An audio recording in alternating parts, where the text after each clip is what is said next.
பரிசுத்த நாமத்திற்கு சோஸ்திரம். புதிய நாளை கூட்டி கொடுத்த எங்கள் தேவனுக்கு நன்றி கூறி நீங்க எல்லாரும் தேவனுக்குள்ள மன மகிழ்ச்சியா சந்தோஷமா இருப்பீங்க என்று நான் விசுவாசிக்கிறேன்.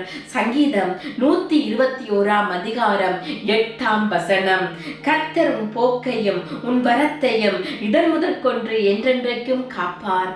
ஆண்டவர் உங்கள் போக்கையும் வரத்தையும் என்றென்றைக்கும் காக்கிறவராம். நீங்க கர்த்தருடைய நிழலுக்குள் வாருங்கள். கர்த்தரே எங்கள் அடைக்கலம், கர்த்தரே எங்கள் கோட்டை, அவரே எங்கள் தஞ்சம், அவரே எங்கள் துருகம். நீங்க தேவனுடைய நிழலுக்குள் வரும்போது தேவன் உங்களை பாதுகாக்கிறவராய் இருக்கிறார். ஆண்டவர் உங்களை பாதுகாத்து அவர் நிழலின் கீழ், அவர் செட்டைகளின் கீழ் உங்களை வைத்திருப்பார். அப்ப நீங்க ஆண்டவரை நம்பி இருக்கிறவங்களா இருந்தீங்கண்டா ஆண்டவருடைய செட்டையின் கீழ் வாருங்க, அவருடைய அடைக்கலத்தின் கீழ் வாருங்க. அவருடைய பரிசுத்த இரத்தத்தினால் நீங்கள் கழுவப்படும் போது தேவனே உங்களுக்கு அடைக்கலமாய் இருப்பார்.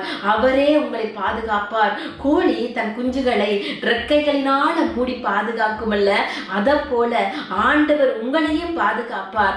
ஆண்டவர் சாதி மத இன வேறுபாடு பார்ப்பவர் அல்ல.